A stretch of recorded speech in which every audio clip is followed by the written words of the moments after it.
The Dell Technologies Black Friday in July event has arrived with limited quantity deals on top tech to power any passion.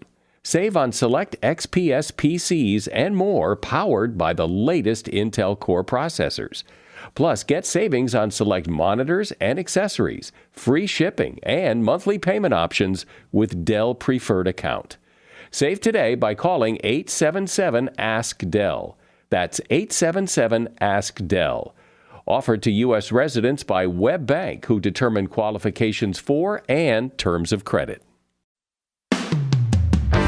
Today on Something You Should Know, what's the fastest reacting muscle in your body? I'll tell you which one and just how fast it is. Then, the science of innovation and where great ideas come from.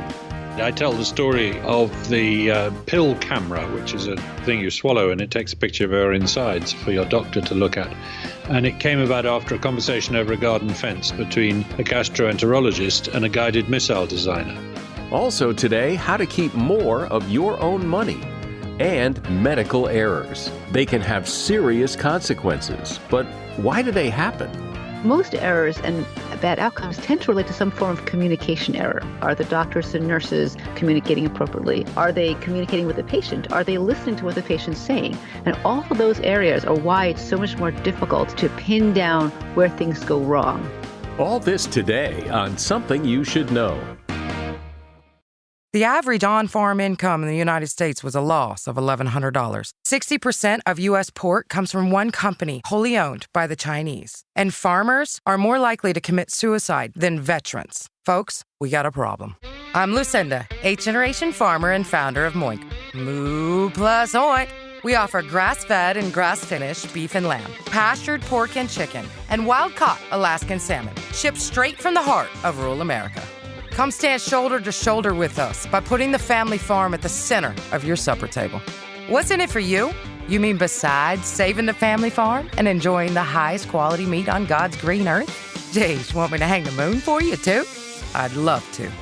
Go to moinkbox.com/yum right now and get a free gift in your first order. Get to getting while the getting is good.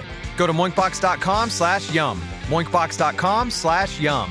I guarantee you're fixing to say, oink oink, I'm just so happy I got moinked. Something you should know. Fascinating intel, the world's top experts, and practical advice you can use in your life. Today, Something You Should Know with Mike Carruthers. Hey, welcome.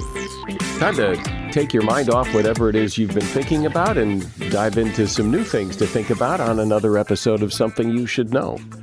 And we start today talking about your eyes. They are truly fascinating. And here are some things about your eyes you probably didn't know. According to studies, defined limbal rings can make you more attractive. The limbal ring is that dark, round line around your iris, and apparently you're more likely to develop a crush on somebody who shows them prominently. The eye muscle is the fastest reacting muscle in your entire body. It contracts in less than 1/100th of a second.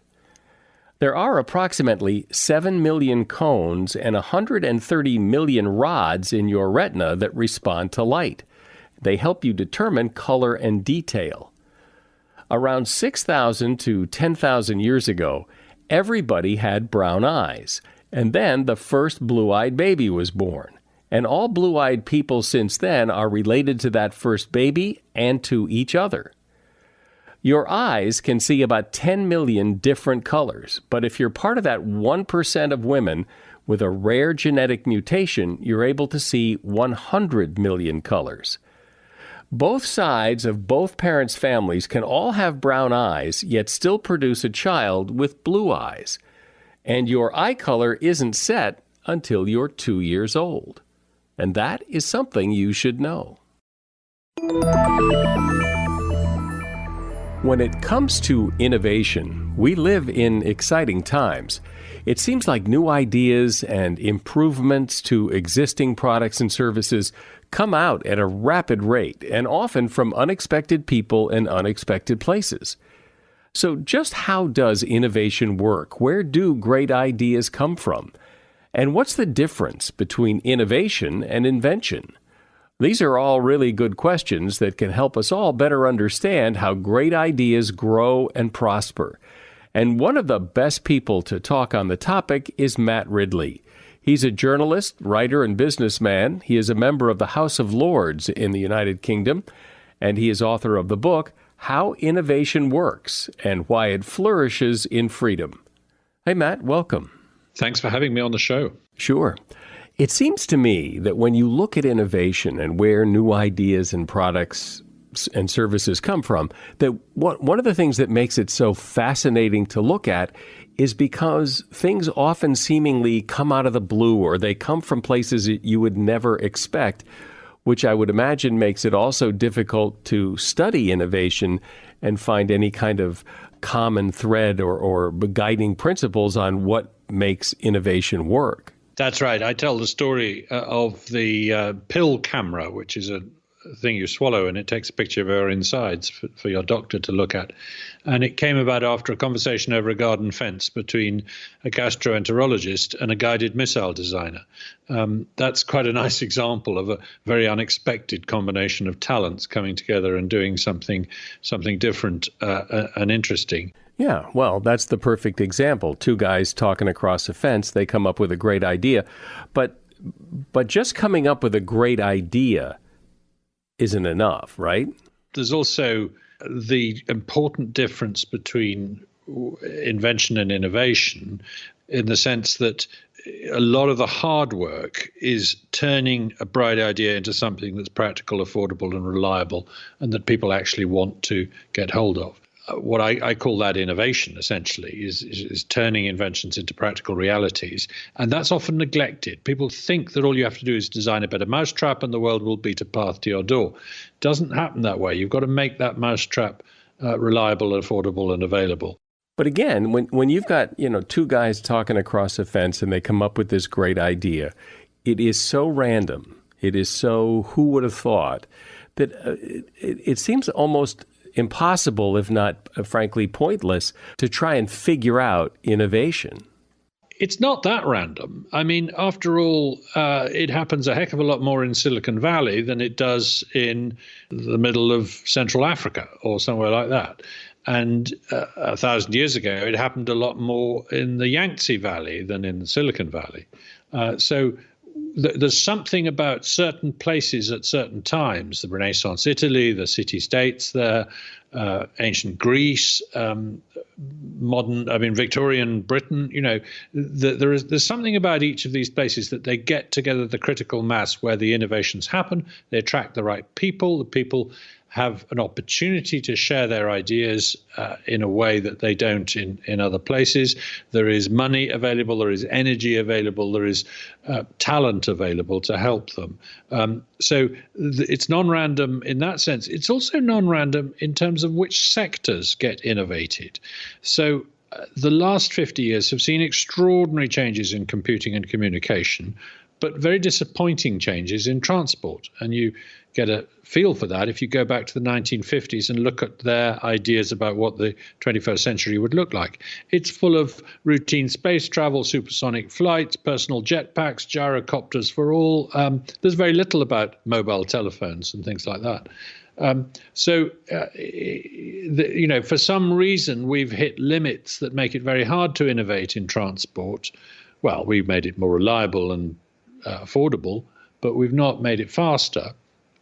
Whereas we've made communication and computing much, much faster as well as more affordable over the last 50 years. And so there are things you can say about why that happened, about what's going to happen. Well, there's not much you can say about what happens next because it's also surprisingly unpredictable. Well, it is interesting that I imagine that there are new innovations in all kinds of industries and all kinds of technology.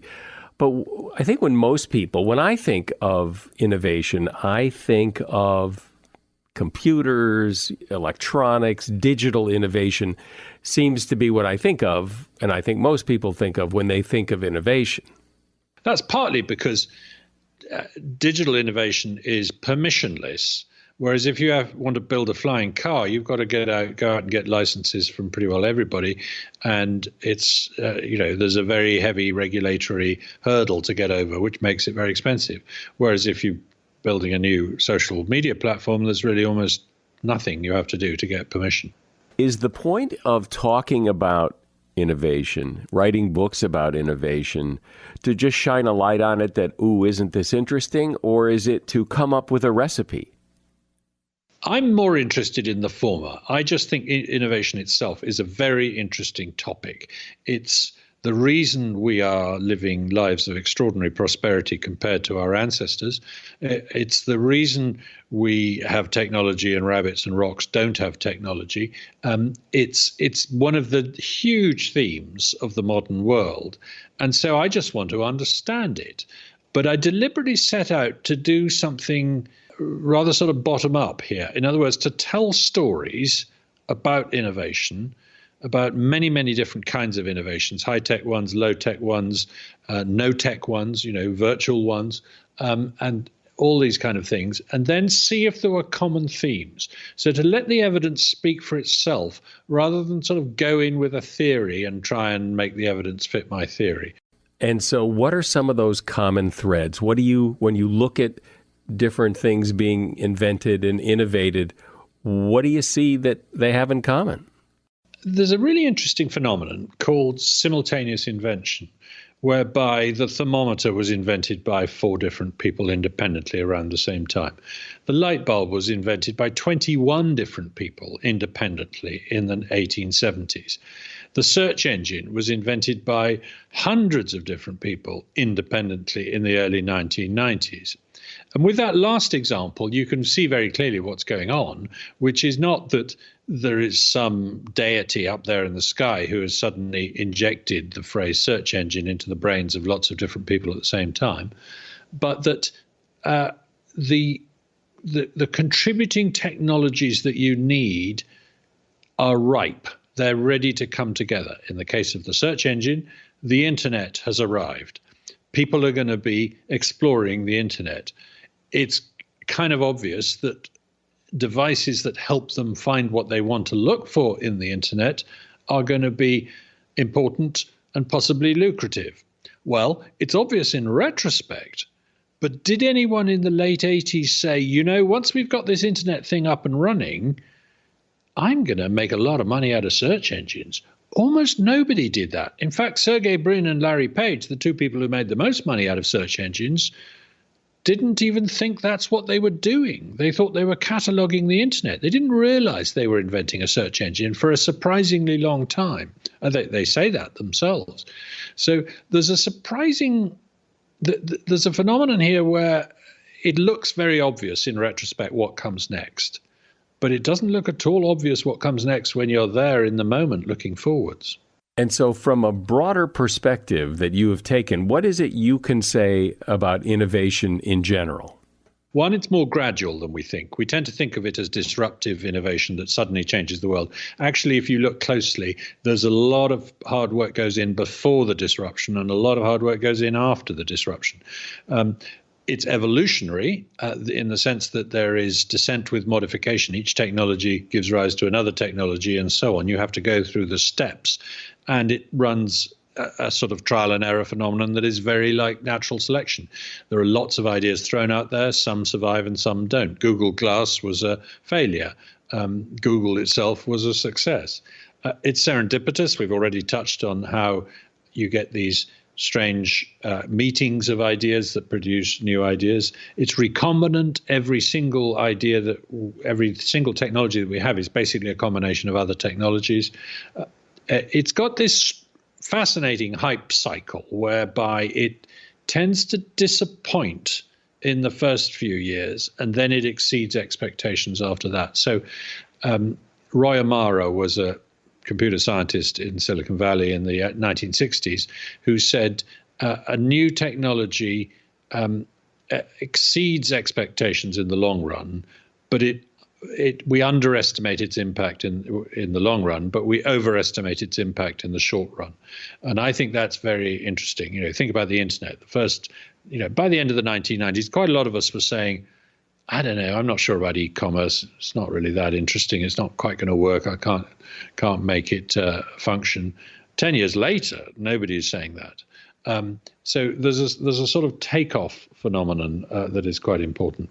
We're talking about innovation and where it comes from. And we're talking with Matt Ridley. He's author of the book, How Innovation Works and Why It Flourishes in Freedom. Are you currently enjoying the show on the Stitcher app? Then you need to know Stitcher is going away on August 29th. Yep, going away, as in kaput, gone, dead. Rest in peace, Stitcher, and thanks for 15 years of service to the podcast community. So switch to another podcast app and follow this show there. Apple, Spotify, or wherever you listen.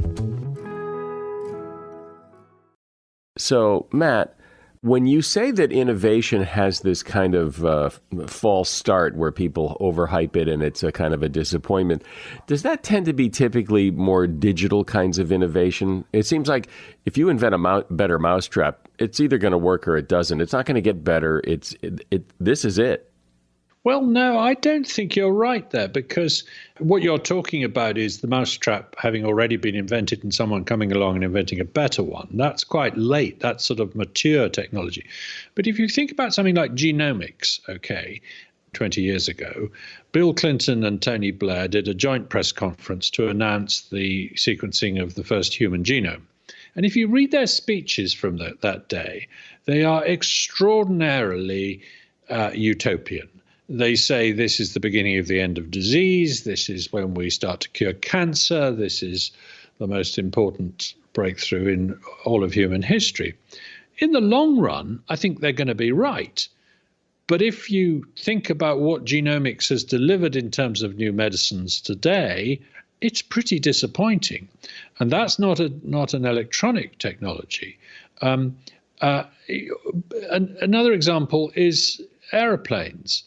By the late 1920s, the idea that you could build planes strong enough to fly over the oceans had largely been dismissed. Everybody thought, right, well, you can build planes up to a certain size and you can use them in warfare over the trenches and you can do acrobatics in them. But frankly, we're never really going to use them much to get across the oceans, at least not with many passengers or much cargo on board. We're going to have to rely on airships for that, which is why there was a lot of airship building around the 1930. It's only 20 or 30 years after that we start to say, hang on, we can build aluminum fuselages that enable us to fly lots of passengers across oceans. Don't you think there's some resistance to innovation that, people say they like the new thing, the new shiny object, but people also say they like things just the way they are. There's even a longing for the good old days. And partly, I suspect, because to adopt new innovation means a learning curve. You've got to learn how to do the new thing when you just mastered the old thing. And all of this acts as kind of a pushback against innovation. Actually, there's a huge amount of opposition to many innovations, and it's often based on spurious imaginary problems that might come out of technologies. And a lot of organizations get very rich fanning the flames of this opposition. And just to ram the point home, I give the story of coffee, which was an innovation that came into Europe in the 1500s. And pretty well wherever it went, people were furiously against it.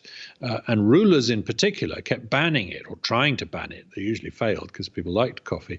But there were medical reasons. This was going to dry up your kidneys or something. There was commercial reasons. The wine and beer industry didn't like it. And there were social reasons. Kings didn't like coffee because people would gather in coffee houses and have animated conversations about whether kings were doing a good job.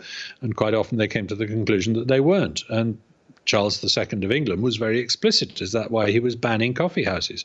Because he didn't like people spreading fake news in them.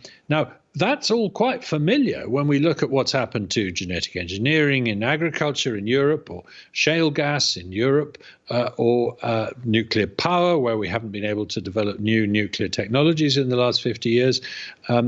There's a lot of vested interests and a lot of scaremongering that holds back innovation even today. In fact, more today, I would say, than in the past. Well, I've certainly experienced that resistance to technology and innovation myself, and I think everyone has in the case of you get a new computer or you get a new cell phone, and in no time, there's a newer one that's cooler and better, and you really need to get a new one. And I think, well, this one works fine. It does everything I need it to do. I don't want to get a new one, but there is that pressure to keep up and to get a new one. And I push back and say, no, this is fine, at least for now. Well, that's a very interesting point, because if you look at the history of the mobile telephone, everybody drastically underestimated the attraction, the importance, the commercial significance of mobile phones. I mean, there's a famous prediction from AT&T, I think it is, that there'll never be a market for more than about 4 million mobile phones in the world. Well, the date they put on that prediction, there were already 100 million in the world and climbing. So again and again, people adopted mobile phones and threw away old ones and adopted new ones at a terrific rate until recently. And if you look at what's happening now in the smartphone market, people are no longer changing models so fast because they're finding that the advantages of the next model are not as great as they would like them to be, and it's just not worth the bother. And so the market projections for the number of sales of mobile phones have had to be downgraded in recent years. And this is, of course, the first time this has happened. Yeah, well, I think that's true for a lot of innovation, especially incremental innovation, because, yeah, you can make the phone a little better, you can make the computer a little better, but you have to weigh that against the huge hassle it is. Like if you get a new computer and you have to move everything over to the new computer and reload the programs and set all the settings for your email or whatever it is you have to do, it's a big hassle. And nobody's ever figured out how to make that really easy to do. So that's a big pushback, I think, to innovation. Well, I think one of the reasons for that is because people want to keep you trapped on their own systems. I mean, I migrated from Microsoft-based computers to Apple-based computers about 10 years ago, and I was very, very nervous about doing so, and I wasn't sure I was doing the right thing. And to start with, oh gosh, this is confusing. But quite quickly, I found actually that I preferred the Mac-based system. It's sort of more intuitive. So it can be done, but you're right. There's a big transactional hurdle there in changing, and very few people have a vested interest in making that easier for you or me to do. One of the things that's always interested me about innovation is that you would think, well, maybe you wouldn't think, but I would think that if somebody comes up with the next big thing, that there's something special about that person or that group of people, that they'll likely come up with more next big things, but they almost never do. Microsoft came out with what they came out with, but then they kind of fell behind. Apple kind of took off, and we haven't seen any big, huge, the next personal computer kind of innovation from Microsoft. And maybe it's because they're very vested in their old big thing and want to keep that going. But it does seem to strike like lightning in terms of where it comes from. That's absolutely right. And the reason for that is because success breeds size, and size breeds complacency and vested interest in the status quo and a general tendency not to be innovative. So Nokia became the biggest mobile phone company out of nowhere, but then Nokia was so invested in voice that it didn't really see the data revolution, the mobile data revolution coming, and it was blown out of the water by basically Apple and others. And Kodak didn't invent digital photography. Actually, it did invent it. It just didn't see the point of it because it didn't want to cannibalize its own business in film. And as you say, Amazon invented online retail and has been spectacularly successful and has all sorts of devices to keep being an innovative company. And Jeff Bezos's ethos of you have to swing a lot and miss in order to occasionally succeed is an important part of that. But there will come a time when Amazon is a great big clunky dinosaur and somebody else eats its lunch. One of the interesting things about innovation to me, and you touched on it in the beginning of our conversation, is the difference between invention and innovation. That for an innovation to really work and take hold and get people excited, you have to sell it because, you know, if it's a brand new product and we've lived this long without it, you're going to have to really convince me to buy it because I really somehow need it. I haven't needed it till now. That's exactly right. No, I mean, and this is the point about the difference between invention and innovation, is that the innovator knows that he's got to go out there and sell the product, and he's got to get it into a form where people want it. So where Edison was so brilliant is that he saw the need to do the hard grind of turning the pretty good prototype into the very good model. Henry Ford was the same. So these guys were innovators, not inventors. And you're right, marketing is a big part of that. And it has resulted in us missing out on some very good technologies because the inventors didn't know how to market them or sell them. Well, I find it so interesting, as you discussed, that we have this love-hate relationship with innovation, that we like things the way they are. We resist the new thing until we stop resisting the new thing. Then we love the new thing, and then we resist the next new thing. And it's this resistance and giving in and adopting and then resisting again that is so fascinating. Matt Ridley has been my guest. He is a journalist, a writer, a businessman, a member of the House of Lords in the United Kingdom, and he is author of the book, How Innovation Works and Why It Flourishes in Freedom. You'll find a link to his book at Amazon in the show notes. Thank you, Matt. Appreciate you being here. Thank you, Michael. I've really enjoyed the conversation and some very good points that you've made too.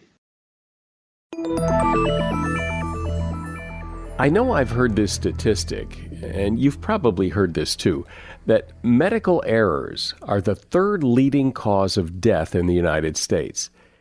And just on the face of it, I mean, if that's true, that's just horrible. How could that be? We supposedly have the best medical care in the world.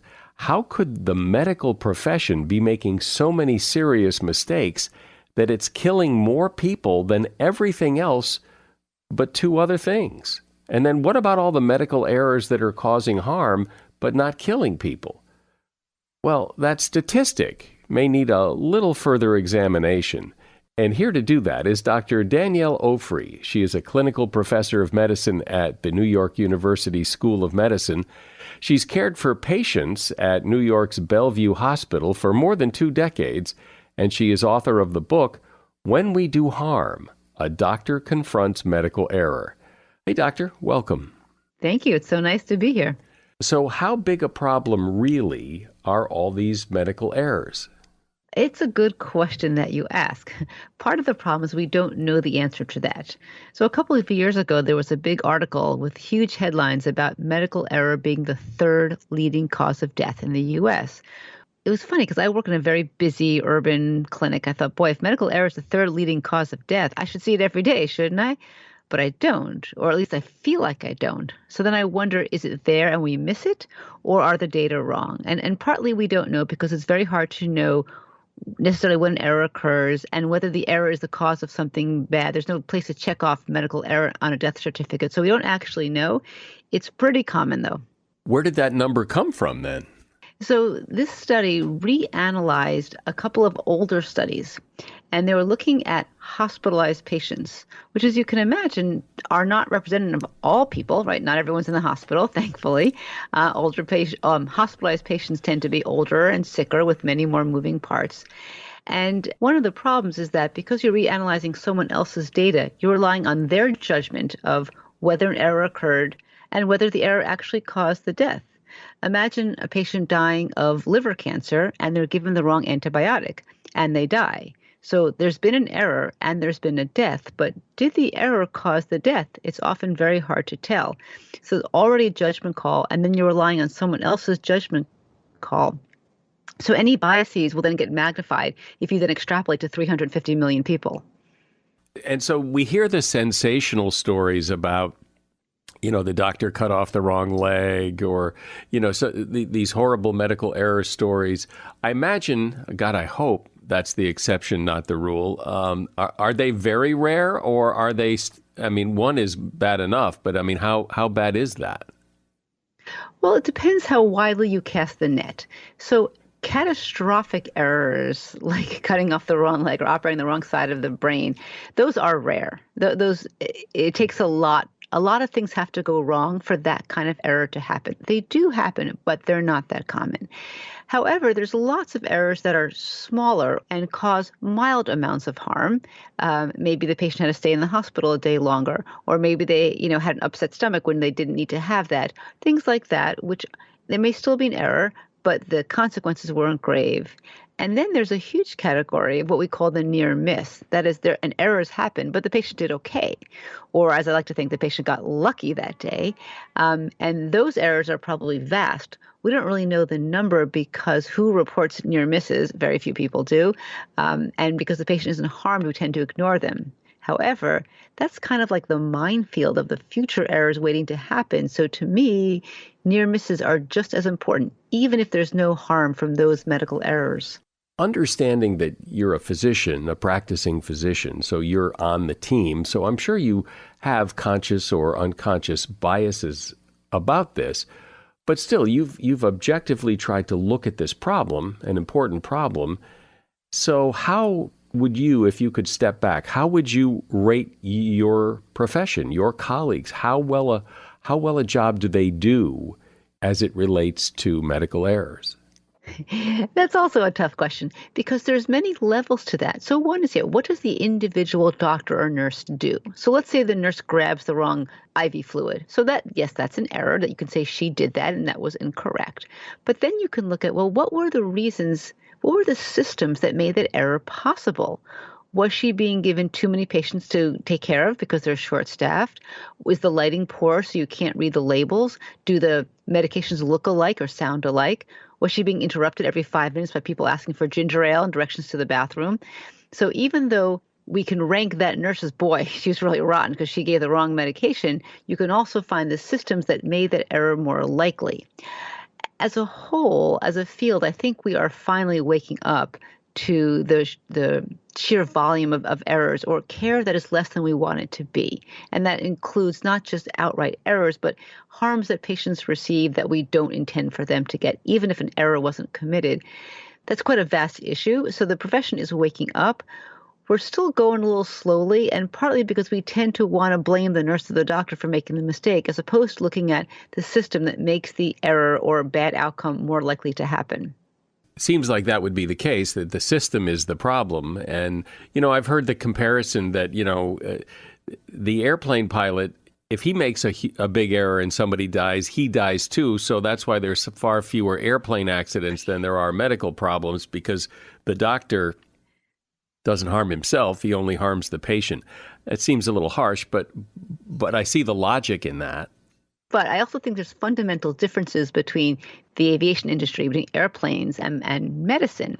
So for one thing, all the moving parts of airplanes are moving parts. Most of the moving parts in medicine are people.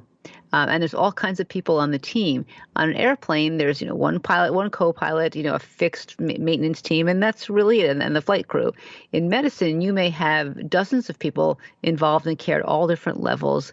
There's many moving parts, and these are human beings, and they don't all necessarily come out the same. They don't show up with, vasculitis diagnosis branded on their chest. They come in saying, I don't feel good, and we have to figure that out. So it's quite a bit different. But I think going back to your original point about the wrong leg being cut off, why that's rare, most errors and bad outcomes tend to relate to some form of communication error. So it's not like we're just checking the parts of the engine, making sure it works, but are people communicating correctly? Are the doctors and nurses and physical therapists communicating appropriately? Are they communicating with the patient? Are they listening to what the patient's saying? And all of those areas are why it's so much more difficult to pin down where things go wrong. What about the patient's responsibility in this? What role do they play in preventing medical errors? Medicine, it's a team sport. We hear that all the time. We tend to think of the team as the doctors and nurses and then the medical folks, the people in scrubs. But really, the team is also the patient and the patient's family and the close friends who are there with them. We're all on the same team. And even if sometimes feel like we have opposing agendas, there's really just one agenda, and that is helping the patient get better. And so the patient and family, they do have responsibilities too. So knowing your own medical history, knowing your allergies, knowing what medications you're on, that's very important. But of course, the patient's also the person who's sick. And so it's not so fair to ask of them, well, while you're suffering a 103 fever and, vomiting your guts out, make sure you ask the nurse the name of every single medication that you get. So it depends on the circumstance.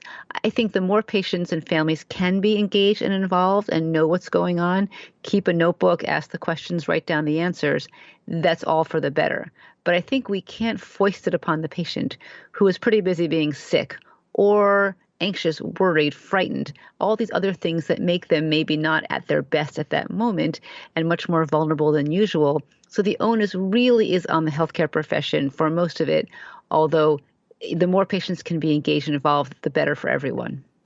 Where likely do things go wrong? Is it medication typically? What is it? Well, again, we don't have a good answer to that question.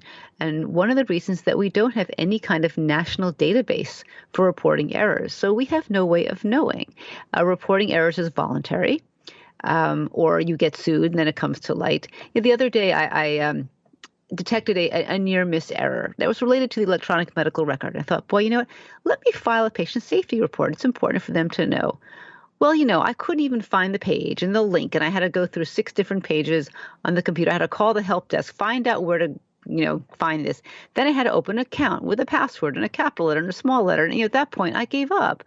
So we don't have an easy system for doing that. We don't have a requirement. We don't have a national database, so we do not know. It's a mix of those. Certainly medication errors are big, procedural errors and communication errors. Those are, I think, where the big things are. And then overlaying that is the issue of diagnostic errors. That is getting the diagnosis wrong or having a delay in the appropriate diagnosis. But that encompasses things like communication errors, listening errors, and also, medication errors, whether it's the medications the patients are on, those we are prescribing.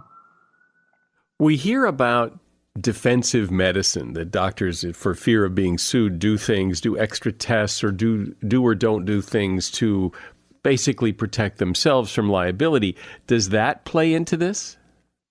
Oh, yes. Defensive medicine is an enormous problem, particularly in the United States, which has a more litigious culture than many other countries. And several billions of dollars are spent on unnecessary tests because, oh my gosh, the patient's got a headache. Better do a CAT scan because they might sue me. Whereas in another country, you might say, hey, listen, I don't think it's anything other than a tension headache. Let's watch it and see how it goes. And so it's not just the cost, though. Every test you do brings in its own room for error, right? You do a CAT scan, maybe you give someone contrast dye and they might have a reaction to that. Or you do additional tests that pull up incidental findings that maybe are meaningless clinically, but then cause you to do more tests. And so we're just adding to the pile of things going on. And certainly the more that's going on, the more chance there is for things to go wrong. Well, plus there's this whole umbrella problem of people interact with doctors because they're sick. Things go wrong because they're sick. It's easy to blame the doctor. People die, but people are going to die. Everybody's going to die. You can't always blame and sue the doctor because they were in the hospital at the time they died.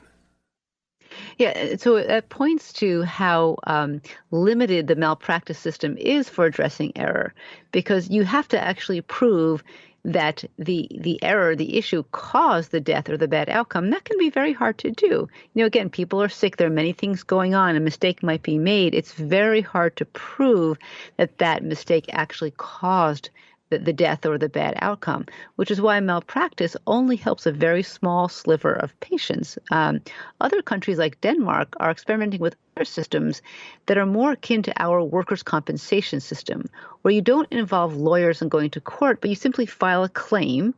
And if the adjudicating board sees that this is maybe less than standard of care, or you suffered some kind of harm, then you either get a settlement or you don't. And in this way, many more patients can get some kind of compensation, get their issue addressed. The payments are smaller, but they're faster. They don't take 5 years. They take a few months. And also, it becomes now a database, a repository for finding out about problems that are going on. So you might see, in one hospital, there are lots of claims for pressure ulcers. Boy, something's probably going on there. So it has double duty for both giving more patients some kind of restitution, but also enabling, researchers to see where things are going wrong. Doctor, what about the problem that was portrayed in the podcast and the TV show Dr. Death? So here was this doctor in Texas who was grossly incompetent and perhaps even maliciously trying to do harm to people. And he would just move from hospital to hospital. He would get fired for his negligence and his incompetence, and then he'd get hired at another hospital, and he would just move on and do more harm and do more harm. Yeah, I mean, that's a tragedy, and I would say very rare. A small subset, very small subset of bad outcomes are caused by truly negligent people like that.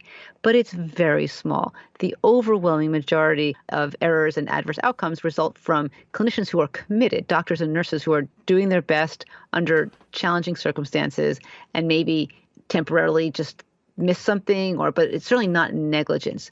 But there are a few. It's small. Now, the issue, though, of people covering is something else. Because you can imagine, a step back from that kind of, true criminal behavior. Let's say a doctor's getting older or having poor judgment or maybe off their game, not, doing horrific things, but maybe not as good as they could be.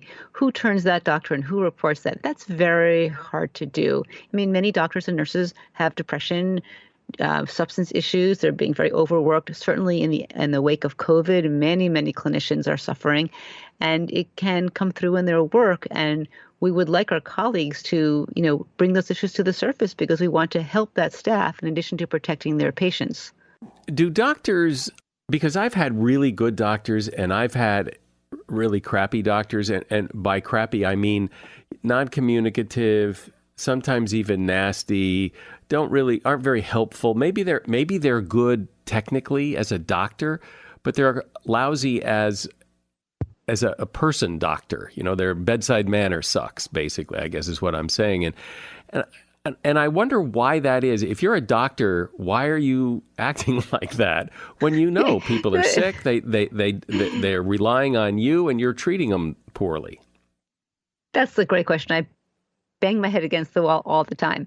The book I wrote before this one was called What Patients Say, What Doctors Hear, about the issue of communication between doctors and patients and why it's so difficult. Because you often hear, so-and-so, great doctor, but lousy bedside manner. But what I discovered after researching that book is that those things can't exist apart. You can't actually be a great doctor with a lousy, quote, bedside manner, for which we really mean communication skills, because what the patient is saying is the primary data from which we make all our diagnoses, all our treatment plans. And so listening, it's not just nice, it's critical to be accurate and to make the right diagnosis. Now, why are some doctors really crappy? Well, some people are probably just misanthropes and they probably shouldn't have gone into medicine. Again, that's probably a smaller percentage, but I think a lot of doctors are simply so overworked by the system. I mean, right now, this, everyone knows this. You go to your doctor and they're sitting in front of a computer screen, battling with the electronic medical record. You see them hitting the side of the computer and, muttering under their breath about the help desk. And we've given doctors and nurses more, annoying work to do than they even have the time for. So it's hard to even spend time with the patient if you have 25 minutes worth of box checking to do and 10 minutes to see the patient and do everything. So a lot of doctors and nurses, I wouldn't say burned out because that puts a little bit of onus on them. I think it's more like a moral injury. They're being asked to basically cut corners because there's no way to do it without cutting corners. And that's morally corrosive. And so we use the term more of moral injury.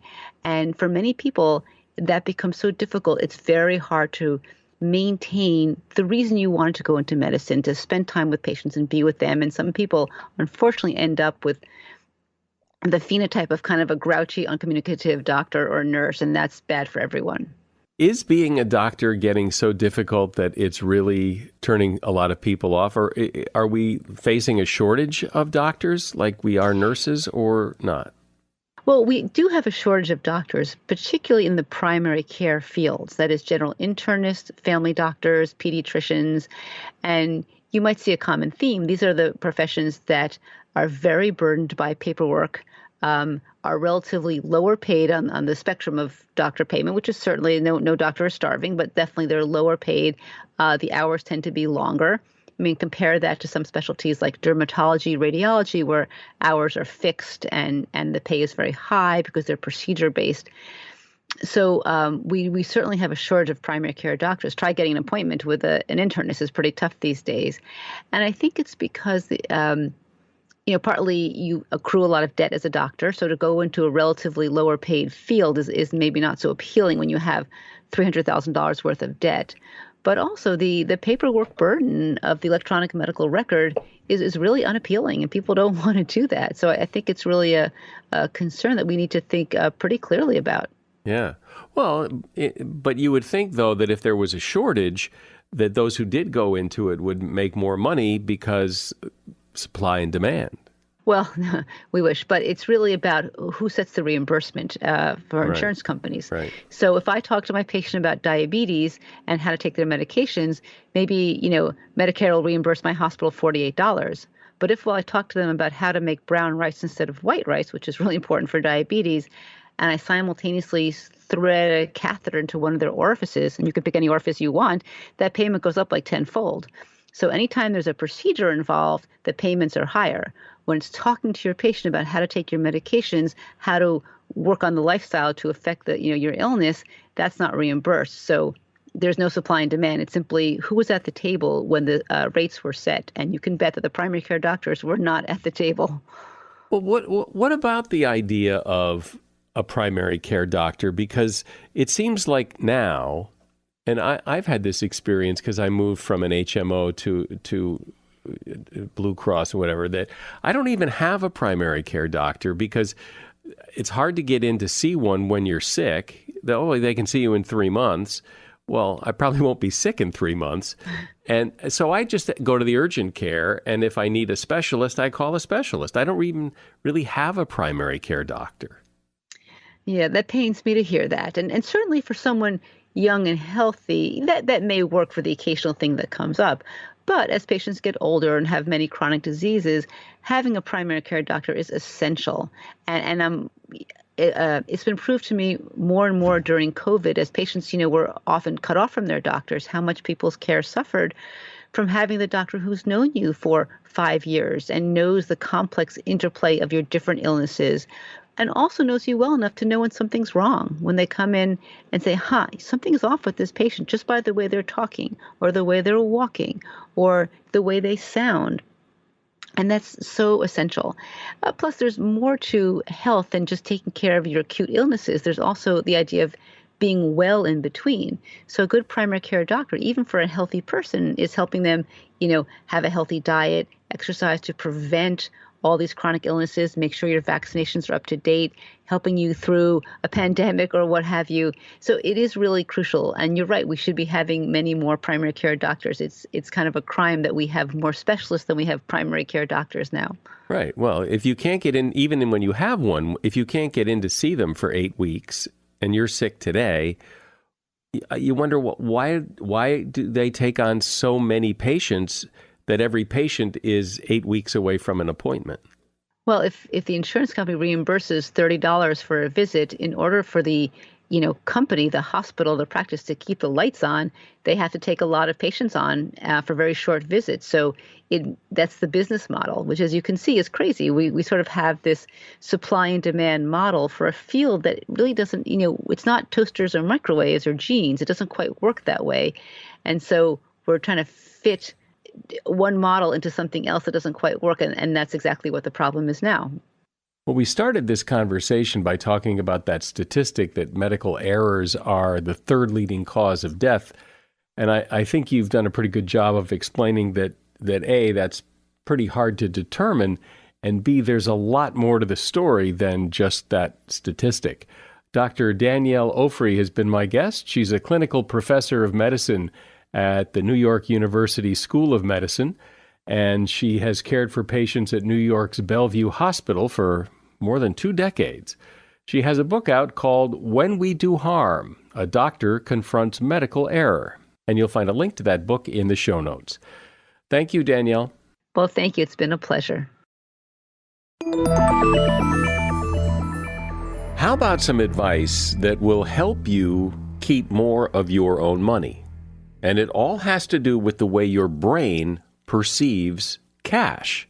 This is according to Forbes.com. We know that you're more likely to spend more with a credit card than with a debit card, and you're more likely to spend more with a debit card than with cash. So just by using cash instead of plastic, you will spend less money. But it gets more interesting than that. The next time you need cash, skip the ATM and go into the bank and ask for new $50 bills. Why? Because research says you're more willing to spend older bills than newer bills, and you're much more willing to spend smaller denomination bills than larger ones. So skip the plastic and stuff your wallet with new $50 or even $100 bills and see if you don't keep more of your own money. And that is something you should know. If you enjoy this podcast and would like to support it and help us continue to grow it and keep producing episodes that you enjoy, we ask one thing and really only one thing of you, and that is to spread the word. Tell a friend and ask them to listen too. I'm Mike Carruthers. Thanks for listening today to Something You Should Know. Welcome to Talkville, the ultimate Smallville rewatch podcast. Look, we have a lot of fans. We have a lot of people that watch the show. We have a lot of people that still watch Smallville. They show up to the cons. They're glorious. They're awesome. They're just loyal is the word. I guess I'm proud of the show. So I'm like, come on, man. Smallville. Because now everybody's like, Arrow and this. And these are all great shows. I'm not knocking the shows. I'm just saying, don't you remember us before the social media? I want to be a meme. Meme me. Catch up with season 1 or start season 2 on YouTube or wherever you listen.